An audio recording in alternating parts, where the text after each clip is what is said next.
Hello and welcome to the Philippines. Today's subject is how safe is the Philippines? I've looked at lots of statistics, and statistics are good as far as they go, but they are often incomplete and often misleading. So I'm going to take a different approach. I'm going to break it down into about 4 different areas, and I'm going to share some of my experiences of other expats, tourists, and locals, and some of the experiences they've had with crime here in the Philippines. I have personally lost 2 phones to pickpockets and later a wallet. I pushed my luck with the wallet. A week or two later, I went down to the area where I lost my wallet, and I recognized a couple people that were involved in that. I confronted them, and they actually brought my wallet back. It was missing the money, but I still had my ID and my credit card there. As soon as I had lost my wallet, I put holds on all my credit cards, changed my passwords, all that type of thing. A Filipino friend of mine recently had a laptop stolen out of her vehicle, and it was in clear sight. The window on her vehicle had a little bit of a crack at the top of the window, so it was pretty easy for somebody to use a wire or something, get down there, open it up, and take it. I will tell you up front that I generally feel safer here in the Philippines, many of the places that I've been, than I do in many of the cities and streets that I've walked in the USA, and probably in Europe also. Just read about the different problems they're having with acid attacks in London, knife attacks, and in Paris as well. The first major factor that affects how safe you are in the Philippines, or anywhere for that matter, is where you are. If you're in a huge crowd, there are lots and lots of fiestas and celebrations here. If you're in a big crowd, just understand that there are people that come to those festivals just to seek out, especially foreigners and locals who might be carrying larger sums of cash or nice cell phones. I lost my first cell phone to a pickpocket in a crushing crowd, and I mean crushing crowd. I now understand how people get caught and killed in crowds like that. I have caught people since then trying to get into my pockets, and I've been able to stop them before they were successful. And I've learned to protect my valuables, carry less with me, and protect what I do carry with me. I've also learned to find a way out. If there's a crowd, I step aside and let that crowd pass, and I wait until there's a gap in the crowd so that I can keep some distance, hopefully some type of distance between me and other people. There are areas of the Philippines that governments suggest tourists and foreigners don't go. The autonomous region of Muslim Mindanao is one of those major areas in the southwest of the Philippines, and there continues to be fighting down in those areas, and you just generally, I've talked to a few people that live down in that area, and they say they feel safe, but they keep a very low profile. Many of the Muslims actually support the government's effort to get rid of the extremists down there, because it disrupts their lives and the lives of everybody else, the economy. What companies are going to come into that area and provide jobs when you have a war going on, basically? There are a few remote areas where communist rebels, the NPA is what they're called, stir up trouble and have little skirmishes with government forces occasionally. Generally, the local population and the tourists and expats aren't involved in that type of thing. They target government forces. But you do want to be aware of those types of things if you're going to be traveling into more remote areas, what the situation is. If you are watching international news, you understand that there are terrorist threats and attacks all over the world. So we're living in a new world with that type of thing, and generally most people are not affected by that most of the time. where you are again in your local area. If you're out drinking and partying, understand that there could be people there who may drop something into your drink. I've heard that story a number of times, and I've read about it more times, that the guy wakes up in his hotel room, all his money is gone, and generally it's the case of the girl who took off with it. Same could happen the other way around, with a guy spiking a girl's drink. So be aware of your surroundings. Don't leave a drink unattended. Understand that there are people that would like to separate you from your wallet. Where you are in regards to natural disasters, flooding, typhoons, that type of thing.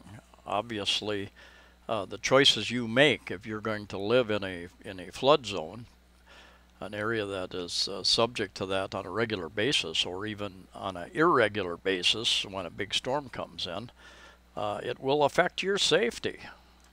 If you're watching international news, you understand that in the last couple of months there's been flooding in many places in the U.S., in Europe, I think in South America, in Southeast Asia and Asia, much of the world, India, many places where people are being flooded out, and many people dying as a result of floods as well. I grew up in southwest Minnesota, and we were brought out of high school one year to help fill and lay sandbags down a main street of our town of about 2,000 people. The snow that year was very heavy, and rains in the spring, and the river was flooding, and we saved part of the city by doing all that sandbagging. Several days they closed the schools so the students could go out and do that. They did that again this year, not because of the snow, but because of the heavy rains during the early summer. They had to go out and sandbag again. So it can happen many places.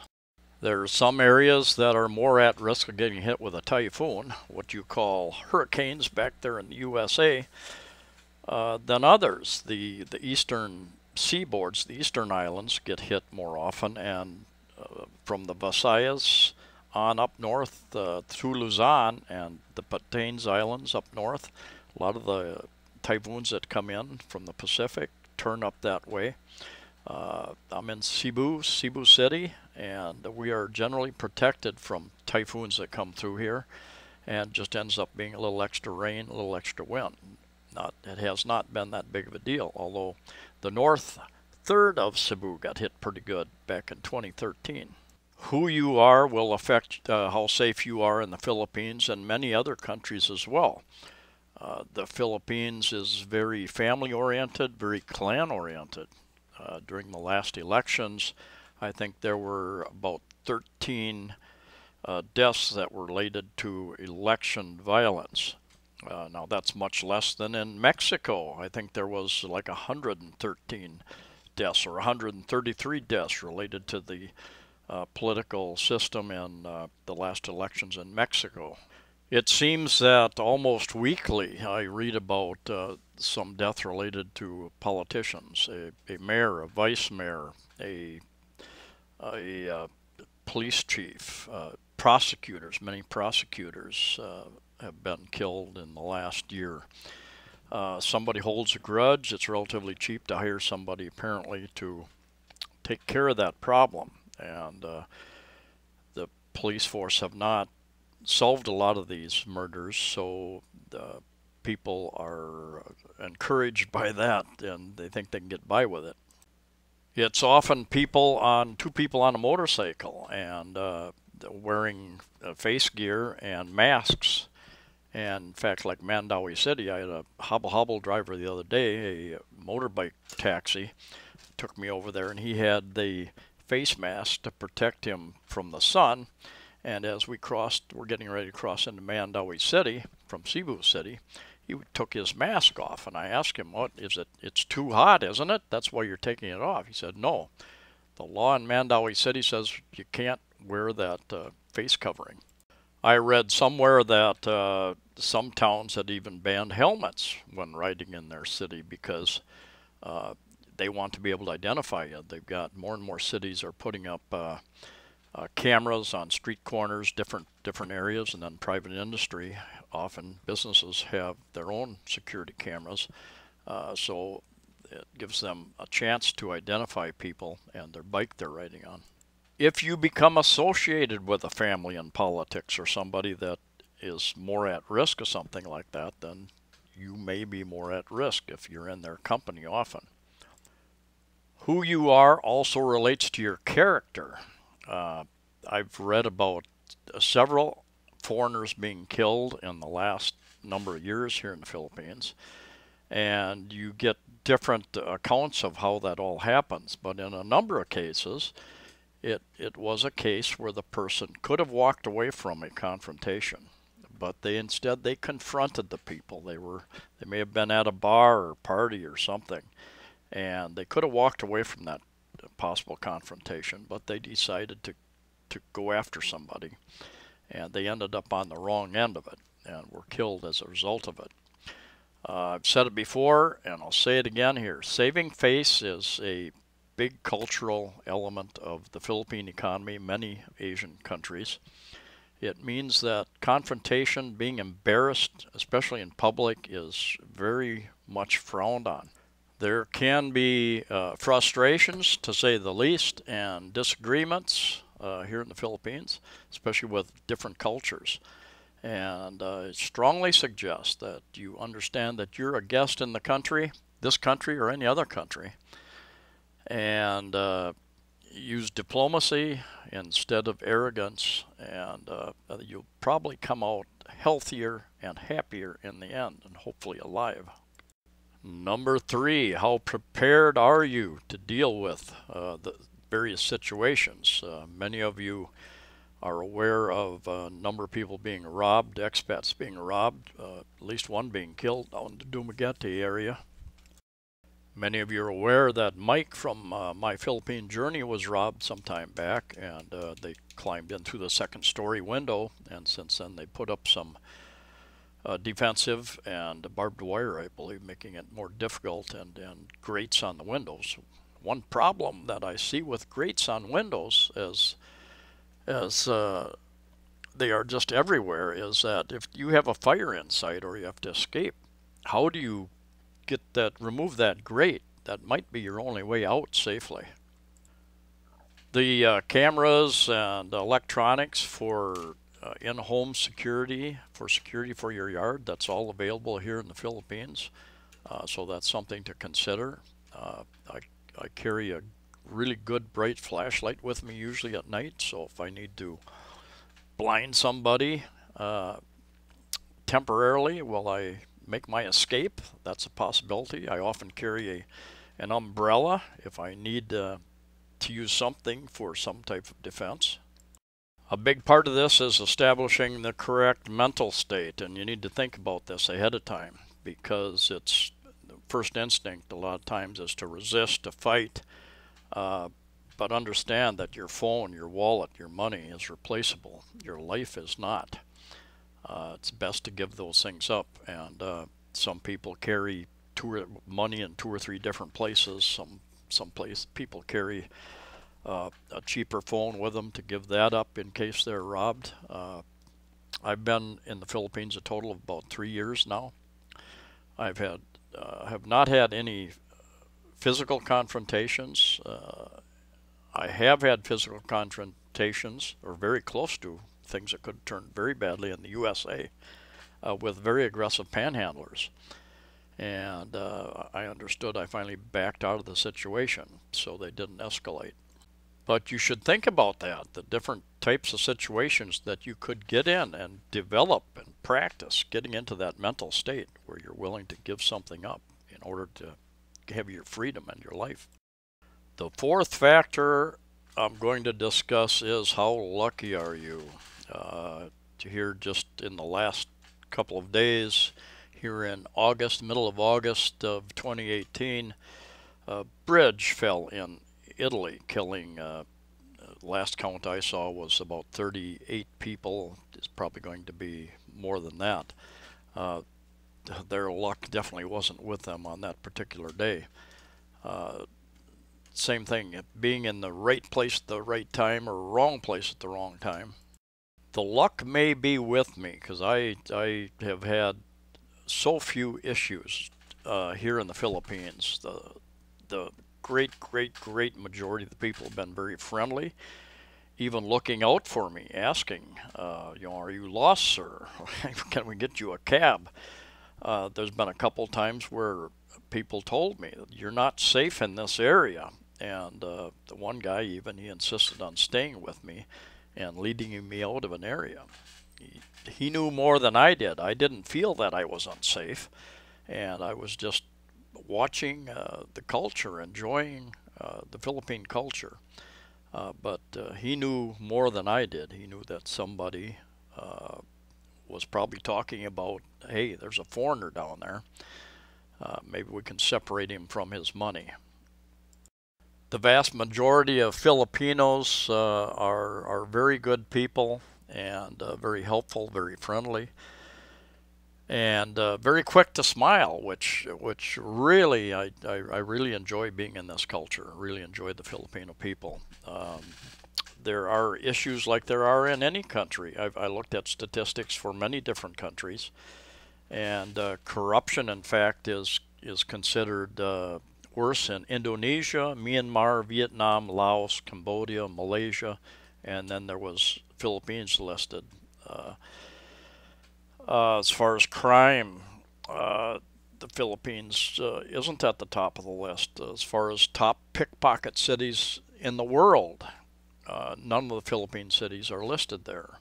I think there was one in Vietnam. Hanoi, I think, was listed, and then several European countries.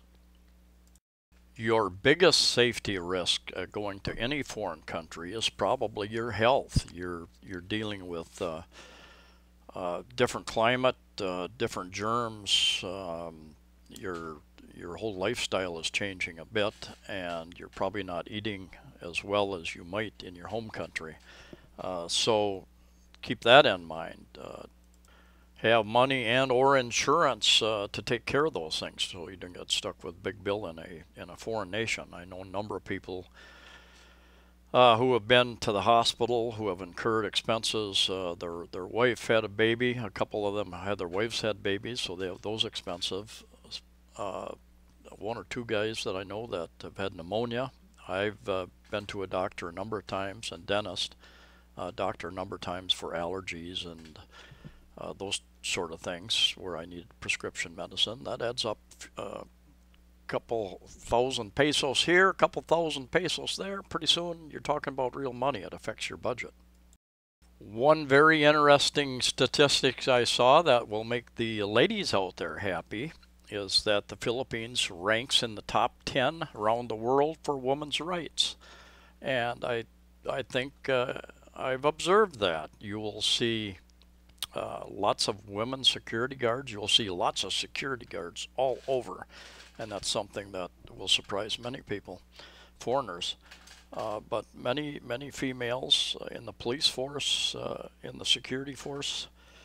Only seen a couple as taxi drivers, but females and males in the malls, the shopping malls, department stores seem to hold their own very well here. And the Philippines is rated in the top 10, I think number 7 actually. Those are some of my thoughts about safety in the Philippines. I feel quite safe here, enjoy the culture, enjoy the people.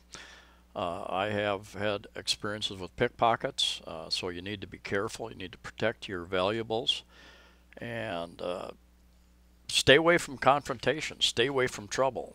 I'll say it again, you're a guest in the country, any country that you're in. You have fewer rights probably than the locals, and you can become a suspect very quickly if you get involved in things that you shouldn't be involved in. In fact, I think it's illegal for you to be involved in politics, and you're just looking for trouble if you start getting involved in that sort of thing. Anyway, thank you for watching, for listening. Look forward to your comments, and please like the video, please share the video, please subscribe. Safe travels to you all wherever you're at, and we'll see you next time.